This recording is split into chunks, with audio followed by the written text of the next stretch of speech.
Alright everyone, how are you doing? Welcome along back to another video, and today we're going to be talking about 5 animals you didn't know were in Australia. Now, we all know that Australia is one of the most nature-rich countries on earth, housing favourites like the kangaroo, the koala and the platypus. I was there recently and I tried to film them all. There are videos on my channel that you can check out to see me searching for those animals. But the point is, because of how nature-rich it is, there's probably not a lot I can throw at you here where you'll raise an eyebrow and say, huh, I didn't know that. But with these 5 animals that I'm going to tell you about today, maybe one of them you didn't know. So let's start off small. The first animal on this list is going to be the European rabbit. Now, as the name suggests, it's European and it shouldn't be anywhere near Australia. In fact, Australia shouldn't have rabbits at all, but here we are with these little cuties. They were first introduced into Australia in 1859 so that they could be hunted. Thomas Austin, who was a wealthy settler living in Victoria, had 13 European wild rabbits sent to him from across the world, which he let roam free on his estate. And from these free roaming 13, it only took around 50 years for these rabbits to invade and spread across the entire continent. It's estimated today that Australia now has roughly 200 million plus rabbits knocking about. Now, while back in 1859 it seemed like a great idea to bring some rabbits over,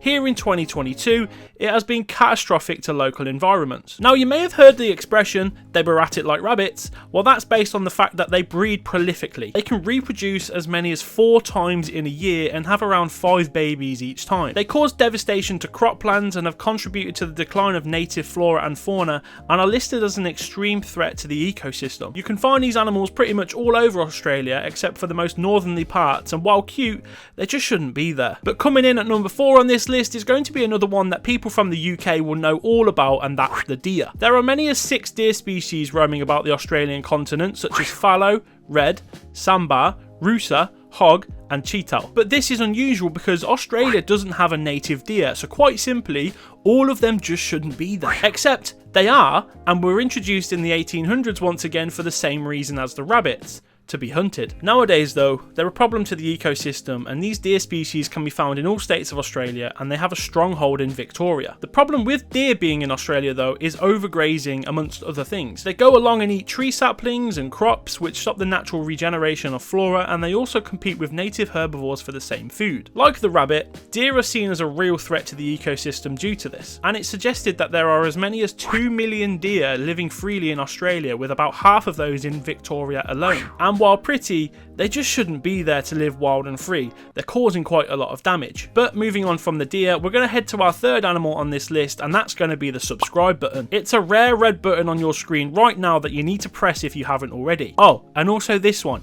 That's a good one too. Cheers. Now that's done, let's talk about the water buffalo of Australia. Water buffalo are a big animal that can be as big as 160 centimeters tall and weigh up to 1,000 kilograms. Different somewhat to the previous 2 animals on the list, as these weren't exclusively taken to Australia for hunting, they had a different reason. Between 1825 and 1843, 80 water buffalo were transported from Indonesia to the Northern Territory of Australia. They were sent to provide food and dairy to settlers in the remote regions up there, but ultimately those settlements failed. And with this failure, the animals were set free and made their way into the wetlands of the Northern Territory and then began to thrive. Just before a big culling program in the 1980s, they estimated that 350,000 buffalo were in Australia. Today's population, however, is estimated to now be at 150,000. An animal so big though is rarely predated by anything other than humans, although saltwater crocodiles and dingoes will attempt to hunt them from time to time. They're also a problem for Australia, as again, Australia doesn't have any native hooved animals. When it comes to waterways though, they severely damage native flora that aren't used to being trampled on, and they also muddy up waterways and cause soil erosion, killing native fish. You have to remember that this continent for millions of years adapted to not having hooved animals, and then all of a sudden in the 1800s through humans, we just chucked a load in. It's not good for the land, and quite simply, the buffalo, they just shouldn't be there. It's a pretty cool animal though. And now we're going to move it on to number 2 on this list, and we're into the stranger side of this top 5 now, and here we have the camel. Yeah, camels are in Australia. No, camels should not be in Australia. Camels should be in Africa and India in the deserts. Except now you can see camels in the outback of Australia. Camels are big, they can be 2 meters tall and weigh around 500 kilograms. And they were first shipped over to Australia in 1840 to be used as transportation to explore the outback. The camels were seen as a great choice for this because they can spend long times without food or water and can carry a lot of weight. And while certain expeditions into the outback were disastrous and many people lost their lives, the camels on the other hand were class. They they did their job really well, and because of this, more were sent to Australia. And by the turn of the century, more than 20,000 camels were sent to Australia to aid the exploration and implement railroads and telephone wires. And that very railroad that was built is known today as the Ghan. It spans from Port Augusta near Adelaide to Alice Springs in the centre of Australia. It's called the Ghan because a lot of the riders of the camels who set this railroad up were from Afghanistan, so in honour of them, that's what they named it. For the camels though, by the time motor vehicles were becoming popular, camels were less so they were set free. They are robust enough to live in such a harsh environment and thrived due to no predators, and that they could eat pretty much anything. In 1966, it was estimated that there were 20,000 wild camels in Australia.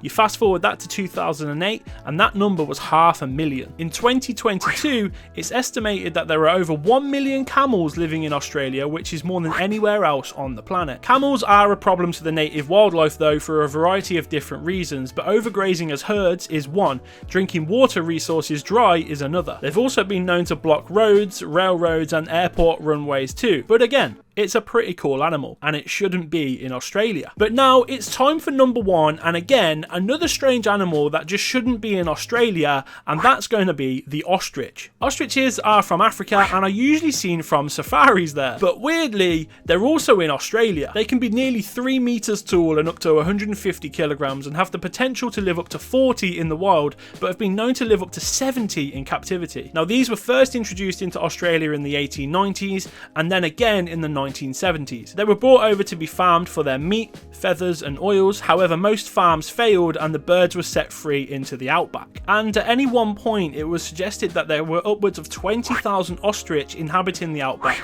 but they haven't been able to breed very well and their population has diminished heavily. It's at the point now where they're considered rare, and it's a treat to be able to see them, although for most people, they just won't get the chance. The ostrich can really only be found now around the Birdsville track running through the outback. And as you watch this today, estimates of a surviving population are at less than 100 of the birds living wild in Australia, and unfortunately it's looking like they'll be gone soon. So if you have your heart set on telling people you found an ostrich in Australia, you best get out there now. And that's going to wrap up 5 animals you didn't know were in Australia. Were there any surprises there? Anything you didn't know about? Will you be going to Australia to find some wild ostriches or water buffalo, maybe even some European rabbits? Let me know in the comment section down below. For now though, don't forget to like and subscribe. This has been Wildlife with Cookie. I'll see you in the next one. Take care.